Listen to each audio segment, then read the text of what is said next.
Hey there, everybody. Hey there, this is Steve with Smitty's Flybox, and for the August intermediate tying box, we are tying a Stimulator. So one of my faves.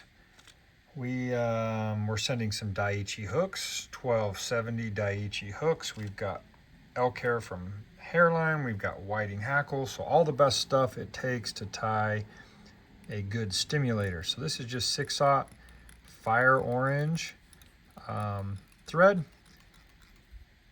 And we'll just start our thread right there. And let's just lay down a little thread base back to our tie-in point, and let's come right back here about 2/3 up the hook shank. So the key to tying a Stimulator is proportions. So we've got a long shank hook here. I've got the just above the barb of the hook, that's where our tail is going to be.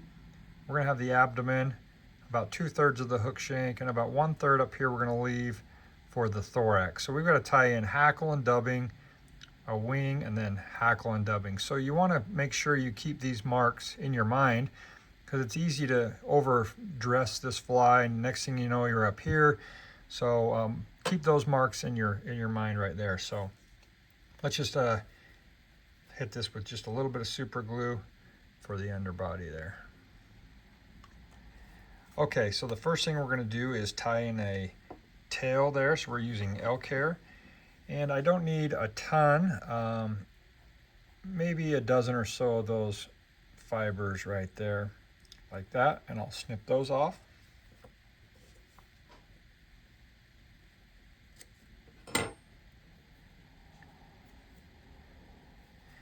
So we'll stack that up, but something like that for the tail.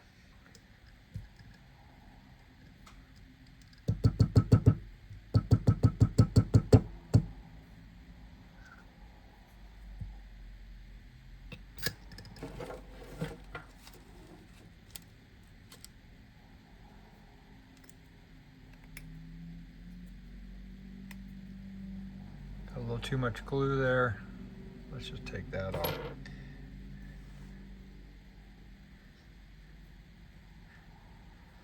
Okay, so I want the tail to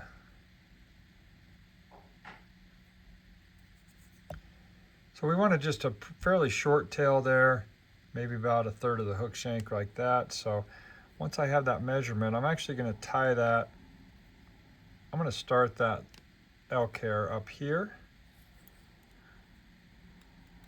and that'll lay down a nice even abdomen right there.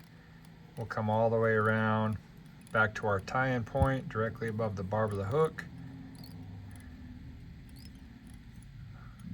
Put it right there, and then I get a nice little tail out the back,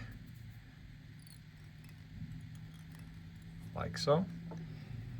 And now we can trim off this excess. So I'm already forming that abdomen, and I can see that mark there, 1/3 up the hook shank. That'll keep things in proportion. Now let's just return our thread. We're going to tie in a fine piece of wire. So I just got some small copper wire.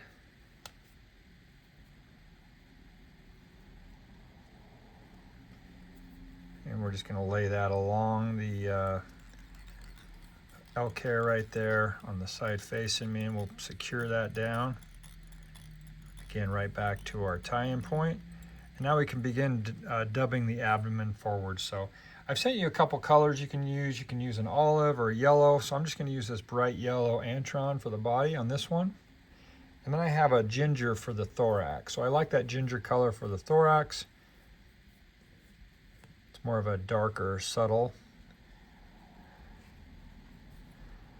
And we're just going to, again, trying really hard not to really over dub this fly. All I'm doing is just basically trying to cover up that orange is really all I'm trying to do with that yellow.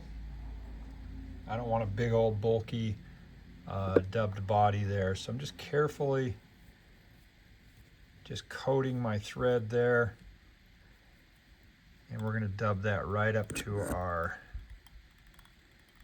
2/3 spot. maybe slightly, get a little slightly thicker as I go right there, but that's pretty good. Now we're ready for our hackle. So I've just got some whiting brown saddle hackle, and this is going to be a little bit on the smaller side. And I've just cleared the stem there, and we're going to secure that in.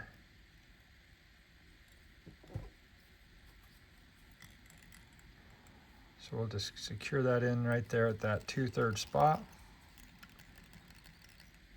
And now I'm going to wrap that hackle back towards our tie-in point. We'll space that out as we go. Just trying to make nice, even, neat wraps.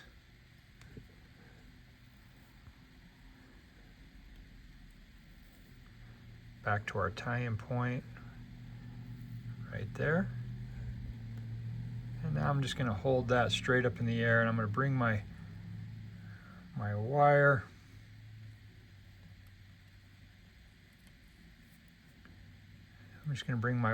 over the top of it in the opposite direction, and that'll pin that down, that hackle. And now we'll just carefully wrap that in the opposite direction. I need to just kind of wiggle it through those hackle barbs just slightly to keep from really matting them down, but I'm making nice, good, tight wraps. That'll make this fly a little more durable. And once I reach the thread, I'll hold that straight up in the air, drop my thread over 2 or 3 times, give that some good security there, like that. And now I can trim that off, or I'm just gonna pop that off like that. Just make a few more good turns right there and secure all that down. So I'm building a little taper right back down to the eye of the hook. All right, now we're ready for the wing. So I'm gonna add more elk hair. Now the question is, how much elk hair should you get for the wing? So I always tell people, just take the first row like this and just try to come along there and get almost a scissor full amount with these smaller scissors, and that's about right. I do like a nice full wing for my elk hair caddis, so it really sits up there and nice and fluffy. So I'm just gonna clean out the butt sections there, get all that under fur out of there, run a little comb through it, and that'll make stacking and tying it down a lot easier.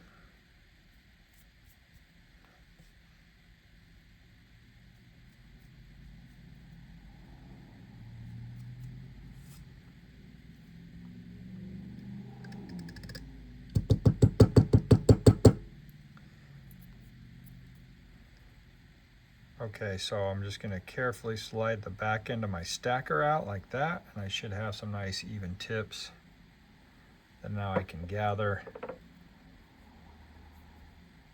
like so. Now I'm going to make that wing so it almost lines up with my tail right there. And once I have that measurement, I can pinch it right down there, hold it with my left hand, and I can come around and just gather all those elk hairs like that. Let's make 2 or 3 good turns like that. And I'm just going to actually come right down through all those and just really work my way down to the hook like that. It's going to be kind of messy, but I can come in here and trim all these off now.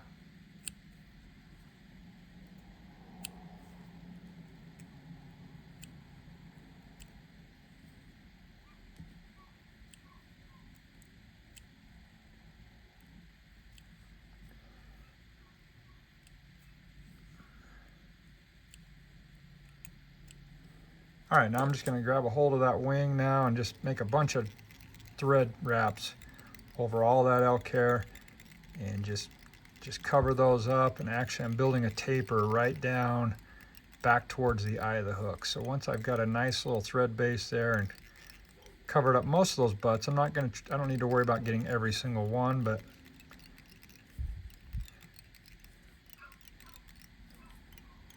that looks pretty good. Again, try not to crowd the eye of the hook, and I've got pretty good proportions here. And now I'm ready for my hackle up front. All right, we're going to use Grizzly hackle for the front. It's going to be a little bit larger for the thorax. So it's going to have a little bit larger hackle barbs there. Now you can kind of trim those barbs like that. And that actually helps secure that in there. Like that.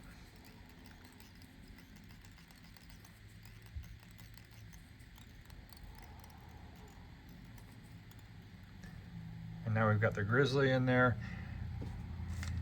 I'm going to use this ginger variant color dubbing for the thorax.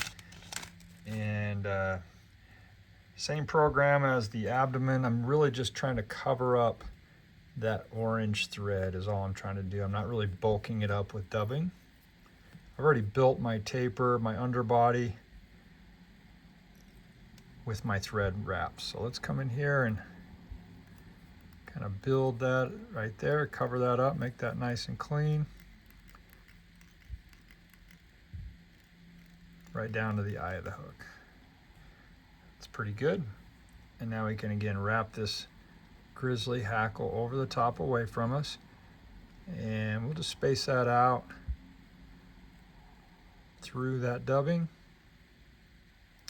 And once I reach the eye of the hook, we'll hold that straight up in the air. And we'll drop our thread over with my left hand. Sorry, bumping the camera there. About 2 or 3 times. And we'll carefully trim off that hackle. All right, you might have a few whiskers out front. Let's just pull everything back out of the way so we can expose that eye. Again, try not to crowd that head too much, and we're going to put a nice little clean orange head on there. And that really stands out. One of my favorite summertime flies. I fish these so much because I love to dry fly fish, small streams, and out of a drift boat. I enjoy that too. But this, again, you know, after all the hoppers and the caddis and everything that's kind of coming through in the summer, it just mimics all of those, and fish love those. So let's, got one little stray one there. Let's trim him off. Add a little head cement, and that's the Stimulator.